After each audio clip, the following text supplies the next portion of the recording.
และนี่คือรองเท้าที่ล้ำครบ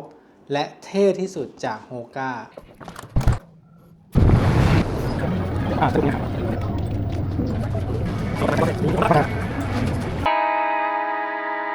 ผมโดนโฮก้ารุ่นนี้ตกเนี่ยจากการที่เขาเปิดตัวแบบ Exclusive กับทาง Dover Street Market นะครับ2 สีพิเศษที่เขาทำออกมาเนี่ยมันโดนมากๆเตะตาสุดๆอยากจะเป็นเจ้าของมากๆแต่ด้วยความที่เราไม่มีโอกาสได้ไปต่างประเทศได้ไปซื้อที่ Dover Street Market ก็เลยเศร้าไป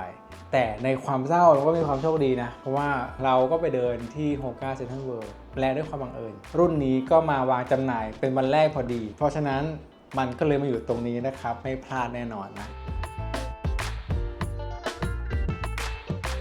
งั้นเรามาเริ่มแกะกล่องกันเลยนะครับผมกล่องที่เราได้ก็จะเป็นกล่องสีน้ำเงินสีฟ้าปกติแบบนี้เลยนะครับผมและแน่นอนเปิดออกมามันพิเศษกว่าทุกทีเพราะว่ารอบนี้เขามีแคร์การ์ดให้ด้วยนะครับเป็นการบอกว่า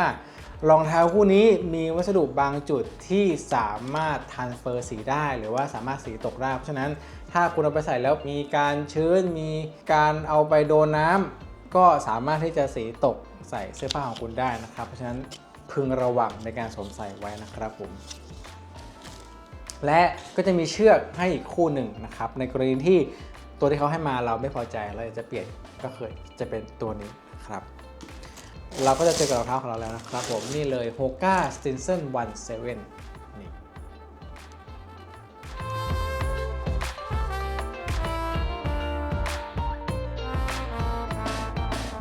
ที่มาที่ไปของรองเท้ารุ่นนี้นะครับ Hoka Stinson 17เนี่ยก็คือเป็นการรวมร่างกันของรองเท้า2คู่ก็คือจะเป็นตัว Hoka Stinson 7 กับตัว Stinson Light นะครับพื้นเนี่ยก็จะเอามาจากตัว Stinson 7 ทั้งก้อนเลยนะแล้วก็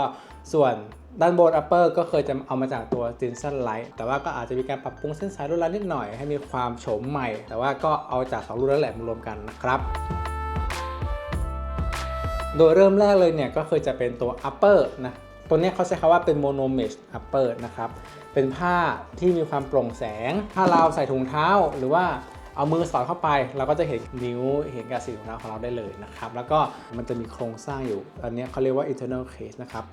เป็นตัวยึดโยงเป็นตัวทำให้ผ้าโมโนเมชที่มีความบางเนี่ยมันอยู่เป็นทรงมันอยู่เป็นโครงของรองเท้าได้แล้วก็จะมีการทำลวดลายเส้นสายนะครับซิลเวอร์แบบนี้เป็นการปริ้นโอเวอร์เลย์เข้าไปแล้วก็ฝั่งนี้เนี่ยจะเป็นโลโก้โฮก้าเล็กๆกับอีกฝั่งหนึ่งที่เป็นโอเวอร์ไซส์ตัววิงโลโก้นะครับผมทีนี้ตัวส้นเนี่ยก็จะเป็นการหล่อ 3D ขึ้นมานะวัสดุเป็น TPU นะครับตรงก้อนตรงนี้ด้านหลังทั้งหมดเลยแล้วก็ส่วนที่เป็นเขาเรียกว่าฮิลคอล่าหรือว่าตัวหุ้มข้อเท้าเนี่ยตัวเนี้ย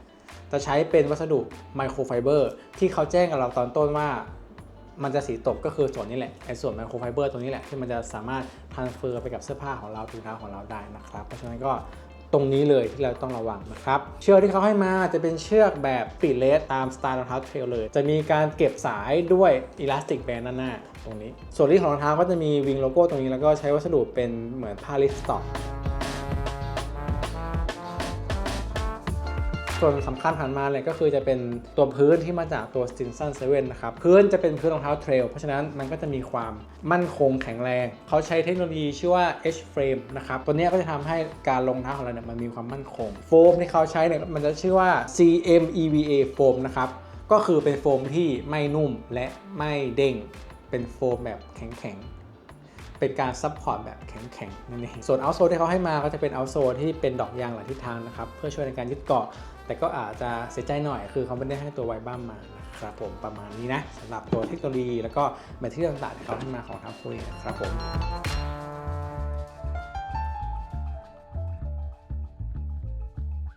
และการรวมร่างกันของรองเท้า Stinson 7 กับ Stinson Light เนี่ยเขาก็เลยบอกว่าตัวนี้เป็นรองเท้าไฮบริดชูที่สามารถใส่ Daily Life ได้ใส่เดินเทรลได้ใส่วิ่งสั้นๆ5 โล 10 โลได้ทำได้ทุกอย่าง all in one hybrid เราก็เลยจะมาทดสอบกันนะว่ามันได้จริงหรือเปล่าผมก็เลยเอาไปลองเดินยืนวิ่ง5 กิโลมาแล้วนะครับก็เลยจะมาเล่าให้ฟังแต่ยังไม่ได้ถึงขั้นไปใส่เทรลแต่ว่าพื้นผิวถนนหรือว่าฟุตบาทประเทศไทยเนี่ยก็มีความเทรลนิดๆหน่อยๆเหมือนกันนะมีความหลุมบ่ออะไรก็มีเยอะเหมือนกันเพราะฉะนั้นก็อาจจะได้ประมาณนึงก็เดี๋ยวจะมาเล่าให้ฟังนะครับว่าเป็นไงบ้างนะ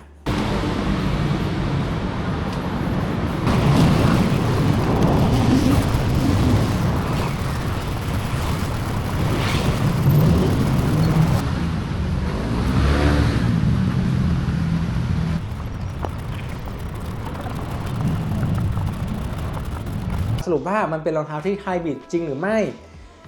คำตอบก็คือ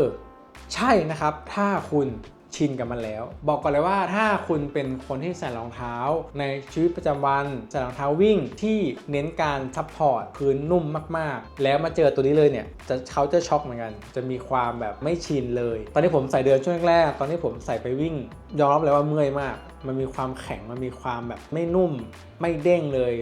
ไม่คืนแรงไม่ช่วยอะไรทั้งนั้นก็คือรองเท้าปุ๊บก็คือกระจายแรงจบเลยข้อดีคือมันมั่นคงจริงๆเวลาเราไปเดินแบบฟุตบาทอะไรไม่ดีอะไรเงี้ยมีการเอียงมีการแบบไม่สม่ำเสมออันนี้ก็คือทำให้เท้าเรานิ่งมากมั่นคงจริงนะครับแล้วก็เมื่อที่เราใส่จนชินแล้วฟีลลิ่งมันเริ่มไปเริ่มโฟลว์ละเริ่มไม่เมื่อยเท้าเริ่มจับทางได้จับจุดได้มันก็ได้เอฟเฟกต์ได้อานิสงส์ของความเป็นไฮบริดชูจริงๆวิ่งจบ5กิโลไปก็สบายไม่ได้เมื่อยเท้าอะไรมากอาจจะไม่ได้เป็นรองเท้าสายสปีดวิ่งแล้วแบบทำให้เราเร็วขึ้นอะไรเงี้ยก็ไม่ได้ช่วยขนาดนั้นแต่อย่างไรก็เอาไปวิ่งได้และคิดว่ามันสามารถเอาไปแบบเดินป่าเดินเขาเล็กๆน้อยๆไม่ต้องแบบสมบูรณ์สมบัติมากอะไรเงี้ยก็คือใช้ได้เลยเป็นอเนกประสงค์จริงๆไฮบริดชูจริงๆนะครับในการเลือกไซส์ของรองเท้าคู่นี้เนี่ยเขาเป็นรองเท้าที่มีรูมด้านหน้าค่อนข้างเยอะมีความกว้างอยู่แล้วประมาณหนึ่งนะครับเพราะฉะนั้นถ้าคุณเป็นคนหน้าเท้าบานจริงๆไม่ต้องเพิ่มก็ได้แต่ว่าถ้าอยากจะเผื่อหน่อยอยากจะแบบในอนาคตไปต่างประเทศหนาวๆอยากใส่รองเท้าหนาก็แนะนำว่าบวกสักครึ่งไซส์นะครับเพื่อความชัวร์เพื่อความแน่นหนาความยาวกระชับพอดีนะก็ประมาณนี้นะครับสำหรับการเลือกไซส์นะการสไตลิ่งไม่ยากเลยนะครับแต่งตัวสไตล์กอล์ฟคอร์แต่งตัวเดินป่าเอาท์ดอร์เสื้อผ้าสไตล์เทคแวร์ชุดกีฬา running sport wear หรือแม้กระทั่ง smart casual เนี่ยมันเอาอยู่ทุกลุคจริงๆอันนี้ส่วนตัวนะผมไปลองมาแล้วผมคิดว่ามันได้หมดจริงๆแล้วมันยูนิคมากมันดูล้ำกว่าชาวบ้านเขามันไม่ซ้ำใครมาก่อนการล้ำก่อนชาวบ้านเขานะครับตัวนี้นะตินสันวันเซเว่นเดี๋ยวจะลองแปะให้ดูนะครับว่าผมไปลองแมทกับกางเกงประมาณไหนนะรับรองเลยว่าโดนป้ายยาแน่นอน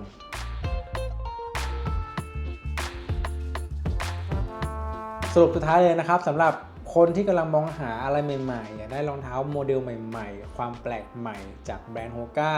หรือแม้กระทั่งจากแบรนด์อื่นๆที่ยังไม่ได้ให้มาในช่วงนี้นี่จะเป็นตัวจบเป็นตัวตอบที่ดีมากๆทั้งดีไซน์ที่ล้ำกว่าใครเป็นไฮบริดชูจะเอาไปวิ่งในระยะสั้นๆก็ได้จะเอาไปใส่เดลี่ไลฟ์เดิน